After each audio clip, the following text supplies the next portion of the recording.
There we go. Good morning, everybody. Welcome to our first Unity of Metairie live broadcast. Um, yeah, I know I'm not Ryan. He was supposed to be on this Sunday, supposed to be on last Sunday, but we had some stuff to figure out about this. Um, and this Sunday he is on the road for work, so it could not be avoided. So I'm just jumping on and we're going to try this out. Before we get started, I kind of want to address the elephant in the room. Um, a lot of you have been coming to the church, like in person to our in person meetings on Sunday. Um, know that we are no longer in that space. We had to we had to give up the lease because we just weren't making it float. It just wasn't working out. We were plugging along for a couple of years, trying to just keep things going in the same way that they had been, and it turned out to just finally just be unsustainable. And so we had to give up the space. So while we are the board and everybody else involved, while we try to figure out the best way to begin having in-person meetings and what that's going to look like, we're going to do this as often as we can to just let you know we're still around. The church did not close, the space had to close. So we'll be virtual, and we may continue doing virtual things after we figure out the best way for us to start meeting in person again, because the in-person actual in the same room with people community is really important to us, and we hope that it's important to you too, especially if you're local in the New Orleans, Metairie, Kenner area. So that being said, this is our first foray into doing a live thing. And and it was announced to me by the YouTube when I when I signed on that because of our subscriber amount, that our actual live viewers who can view at the same time that we're broadcasting is limited right now to the number of subscribers we have plus 25. So that means not everybody can tune in. That limitation will be lifted once we hit 1,000 subscribers. So spread the word. Let's get more than 1,000 subscribers, and then everyone will be able to watch live when we're live. But if you miss it now, that's okay, because it's still going to be around. It's still going to be there. And you'll be able to watch it afterwards. Okay, so because this is kind of last minute for me to be filling in for Ryan, I didn't really have a new talk, but anybody looking here now, it'll be new to you. This is one that I did in August of last year about the sacred ordinary. So, as is typical, usually, even when it's not last minute, I'm always kind of stuck for what I want to talk about. And of course, this time wasn't any different. And I was stuck for a topic. And usually when that happens, I'll go to the unity.org website and look through their articles and booklets and subjects. And I'll usually find something that gets me. Well, when I went looking this time, I found it right on the homepage. This article titled "Don't Numb Out, Staying Human in Surreal Times." And I was like, oh, wow, this is absolutely perfect. And the author, she has a lot of helpful tips on how to bring yourself back to the present moment, the only moment that exists. We live right here. We don't live in the future or the past. But when you get hijacked by the doom and gloom of your news feed, doom scrolling, and I'll get into that a little bit. But my big takeaway from this article was this quote: "This is how we stay whole, by softening, not shutting down, by fiercely protecting the sacred ordinary. Quiet dinners, mowing the lawn, reading a book. These are not small things. They keep us together emotionally and spiritually." I love that quote, but what stood out for me was that term, sacred ordinary. And it reminded me of one of our open discussions that we had. We did open discussion the last Sunday of every month, um, and happened a little earlier in 2025. And I shared something with the group, and I prefaced it with, "This is something that isn't spiritual at all." And I don't even remember what the thing I shared. I don't remember what it was. I think it was some just like general life thing. And after I finished, Paul Martinez looks at me and says, "I disagree. What you described is definitely spiritual." And so now, after reading this article and this quote and this term, sacred ordinary, I'm thinking about all the things that we do, all the things that we are that we think aren't sacred. I grew up Catholic for a while anyway, and I was taught that only certain holy things, events, people were sacred. Um, but unity teachings say that we are all sacred because the divine is in us. The universe is in us. God is in us, and we are in them. So, does that mean that everything is divine? That everything is a spiritual practice? That everything is sacred? And I say yes, that it does. And there are those who might say that if everything is sacred, then nothing is. But I don't agree. For instance, like breakfast in bed is generally, by most people, considered a special thing. For special occasions like birthdays, Mother's Day, breakfast in bed to mom or to dad on Father's Day. But if you give your kid breakfast in bed every day, then that becomes normal and it's no longer special.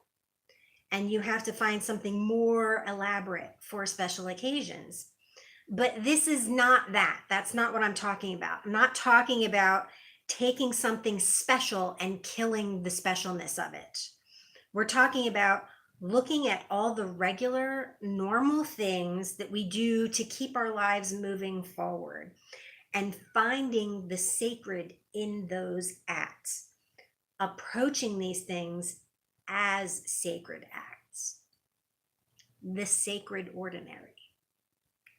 How we stay whole, how we stay sane, how we find comfort, and how we stay connected.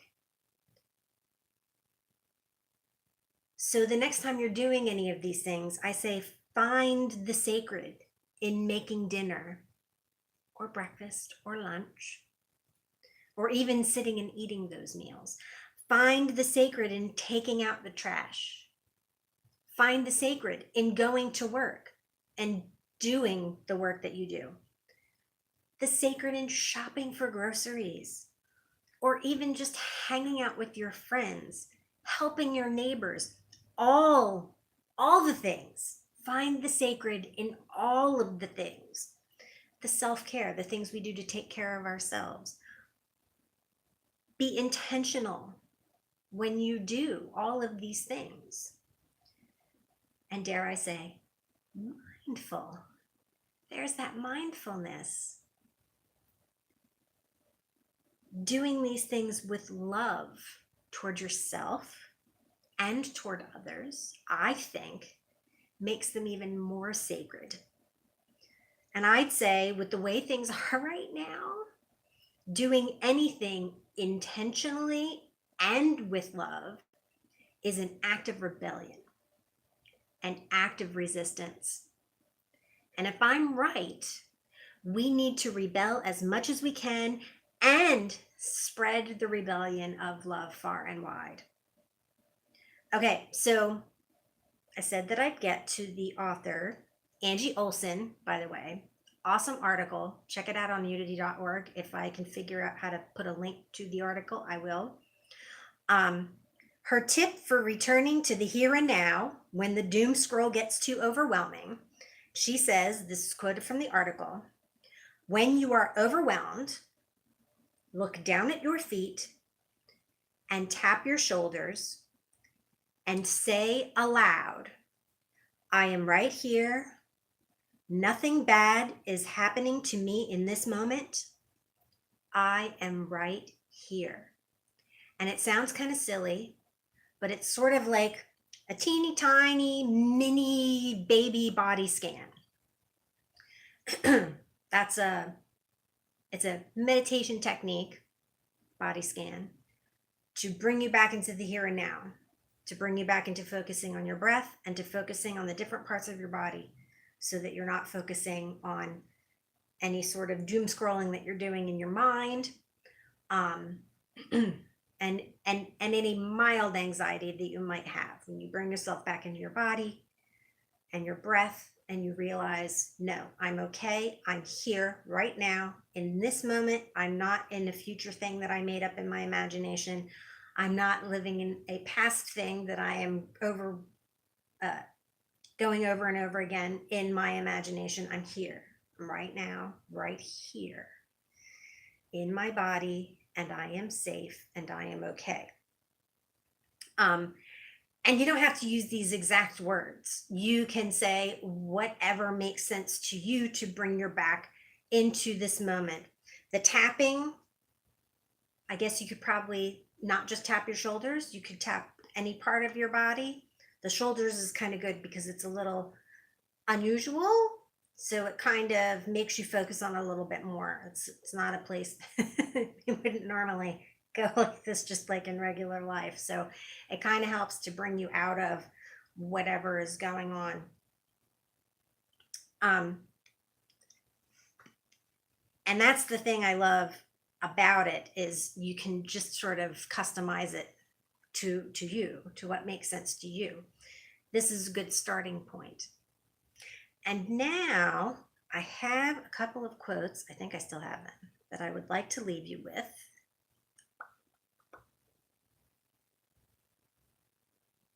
Yes, there they are. I have the first one is a quote from Albert Camus. I think that's how you say his last name. He said, in the midst of hate, I found there was within me an invincible love. In the midst of tears, I found there was within me an invincible smile. In the midst of chaos, I found there was within me an invincible calm. I realized through it all that in the midst of winter, I found there was within me an invincible summer. And that makes me happy, for it says that no matter how hard the world pushes against me, within me, there's something stronger, something better, pushing right back. I love that quote. And this one is a little more modern. It is from a dude named Joe Katz, who goes by @JoeKatz45 on Blue Sky. Everything is dumb and terrible, and it's going to be dumb and terrible for a while. It's important to do what you can to make it less dumb and terrible, and it's important to find a way to make some contentment for yourself in spite of everything being dumb and terrible. I thought that one was pretty funny. And it kind of, I know a lot of us are kind of feeling like that right now with without getting into details, but with everything that's going on in the world, holy cow, like we got to find a way to bring ourselves back while everything is dumb and terrible. And hopefully, in the midst of while we're doing this, we can help make the world a little less dumb and terrible. And so I'm going to keep it short. It's pretty short. It's pretty short, but it's okay. This is our first foray into this live thing. I appreciate everybody who is watching. Yeah. Okay, so have a lot of potty humor comments. That's interesting. But anyway, we'll leave everybody with our prayer for protection. If you know it, say it along with me. The light of God surrounds us. The love of God enfolds us. The power of God protects us. The presence of God watches over us. Wherever we are, God is, and all is well. Namaste and happy Sunday, and thank you for watching. And if you didn't get to watch now, it'll be there so you can watch it later. All right. Thanks.